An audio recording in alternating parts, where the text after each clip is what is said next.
Commerce Department. President Trump wants it with no illegal aliens in it. We have he thinks 40 to 45 seats potentially, but you got to start in Texas, and you got to start with action. Brian Harrison, your thoughts, sir? Well, we need action, but I got to tell you, Steve, it's great to be with you, but I'm kind of upset at you. I don't think I'm ever going to be able to get back the brain cells you made me lose by listening to that MSNBC panel right before I came on here, okay? And like, I got to say something about that, okay? I pulled some numbers here because they're talking about this extreme gerrymandering. They're so mad in Texas, and one of these morons on MSNBC actually said, well, the congressional map should be mirror sort of the voting percentages in the state. So I pulled the numbers while he was talking here. Read this real quick. California, Republicans make up 40% of the vote. They get 17% of the seats because they never talk about it when the Democrats do this. Never a word. It's only Republicans. Okay, Massachusetts, Republicans make up 35% of the vote. They get 0 congressional representation. Connecticut, Republicans are 38%. They get 0 seats. New York, 42% of the vote is Republican. They get 26 seats, percentage of the seats. Maryland, Republicans are 38% of the vote. Republicans get 12% of the seats. New Mexico, 44% of the vote's Republican. 0 congressional seats. I could go on for pages here. Okay, so like America needs to know. Hang on. I just brought it. Yeah, I just brought up with DeGrasse, all of New England. Yeah.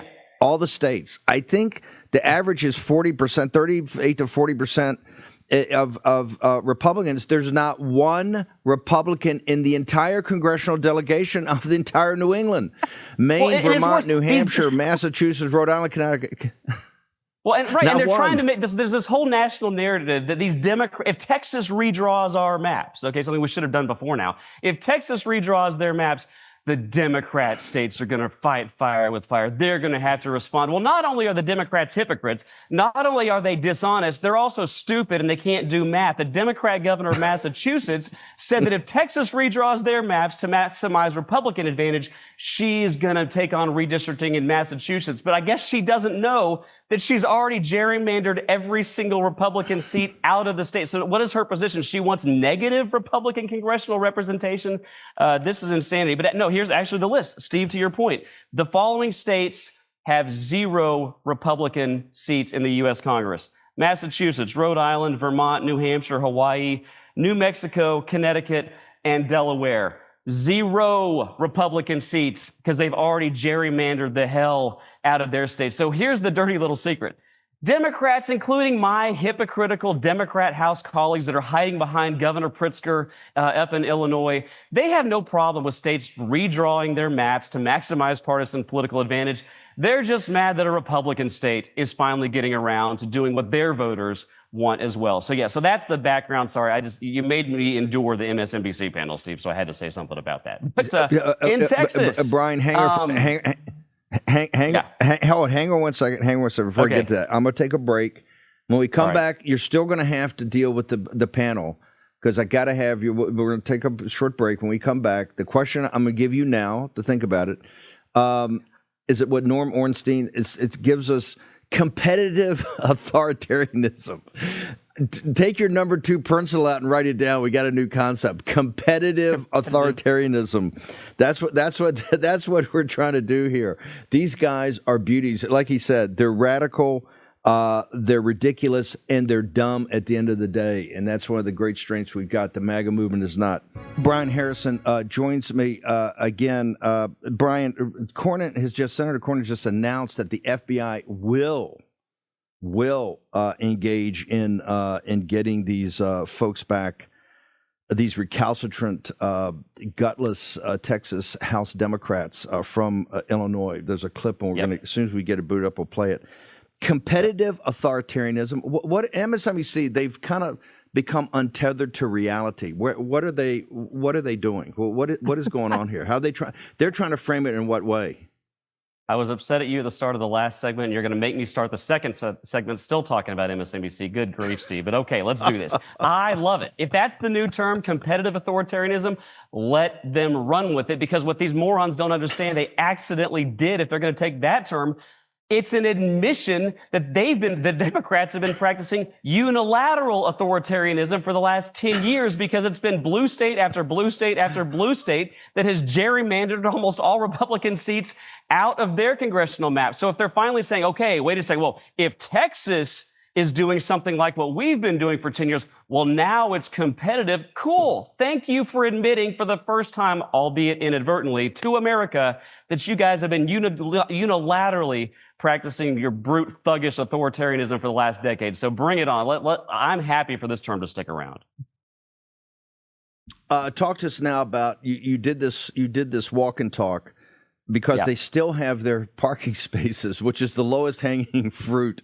Guys, if we can't take the parking spaces away, what are we going to do? But I want to go through the whole punch list, including the governor and these guys have got, if they're going to screw around and take weeks after week after week and slow this process down and not get to things like property taxes and not get to the resources places like Kerrville need and all the kind of response. If they're not going to do that, property taxes, we got to start taking additional seats.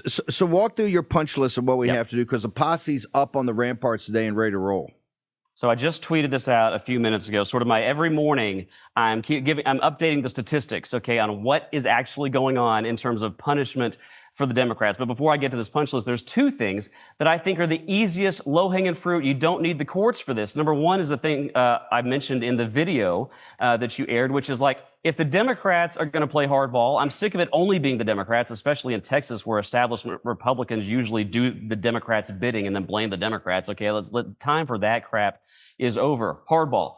Every week the Democrats are gone. The governor, speaker, lieutenant governor, we should announce we're amending the map. One more Republican seat. So they've gone 1 week. Quite frankly, by tomorrow, we should add one more seat, which would give us a 6-seat advantage instead of 5. That would terrify the Democrats, and we could do it. We don't need the courts for that. Number two, why has the governor, lieutenant governor, or speaker not come out and do something that is 100% within their power and just pledge to preemptively and automatically kill, veto, or stop any future bill by any one of these rogue Democrats who is abdicating their constitutional responsibility? The governor could say, as long as I'm governor, any bill with your name on it, automatic veto. Lieutenant governor and speaker can say any bill with your name on it will never see the light of the day in the Texas House or Texas Senate. None of that's happened. And then here's the tweet with the checklist every morning.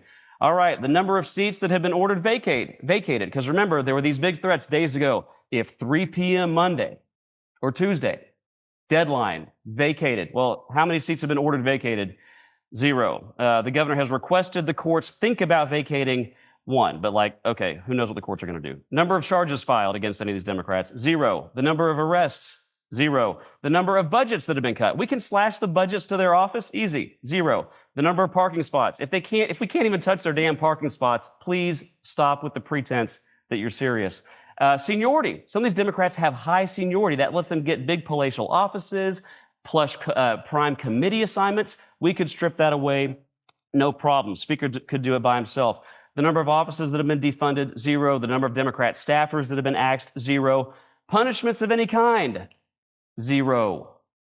But the number of sternly worded press statements, countless. Okay, that's the update. So we need action. I'm sick of the talk. If you can't do the basics, take their seniority, pull them off their plush committee assignment. Steve, Gene Wu, the chairman of the House Democrat caucus, who, by the way, is the one person the governor has asked the courts to think about maybe vacating, he still holds a co-chairmanship of a Texas House committee and is still on the committee on redistricting. Think about that. The head of the Democrat caucus is still partially in charge of the redistricting process in the Texas House of Representatives. You can't make this up. Texas voters are sick of it. They're sick of empty rhetoric. They want bold action. They voted for bold leadership when they reelected Trump with 14 points here in Texas. And here's my message, okay, to leadership in Texas. Number one, we know you could have stopped this if you'd wanted to. The Speaker of the House could have locked the doors last Wednesday and enforced quorum. So the elected Republican leadership, we know you could have stopped this if you wanted to. Number two, we know you've got all the tools you need to end it whenever you want. Why are you not using those tools? Where do people go? I want them to go to your social media to get up on all your Twitter. Can you put the numbers up they should be calling? The War Room Posse, it's got their finger on the trigger and wants to roll on this morning. So where do they go, Brian? Yeah, you bet. Oh, there we go. And we'll shoot the number. We'll shoot the numbers over to you guys too. But my X, if you go to X, my feed, if you want ground truth on what's going on here, Brian E. Harrison on X. Brian E. Harrison on X. Brian E. Harrison on X. And guys, please go there. Like, follow, and share, because I'm not kidding, guys. There is nothing in the Austin Swamp more hated than my Twitter feed or my X feed. And I got to say, Steve, as always, I appreciate what you and the posse have done, because you and the posse, and because we met a couple weeks ago, y'all were ahead of the curve on this. And whatever victories, if this thing ends tomorrow, if it ends whenever it ends, if there's anything good that's going to come out of this, it's only going to happen. Not because the Austin establishment finally gets around to doing the right thing. No way, they never do. The only way the Austin establishment ever does anything bold, conservative, Republican is when they are forced to by the pressure of grassroots activists in Texas and across the country, letting them know that our eyes are on you and you have no excuses. So thank you. You and the posse are already making a difference. I promise you. So keep it up. Do not let the pressure off. Texas Republicans can end this whenever they want. Keep the pressure on. Thank you. Thank you, brother. Appreciate you.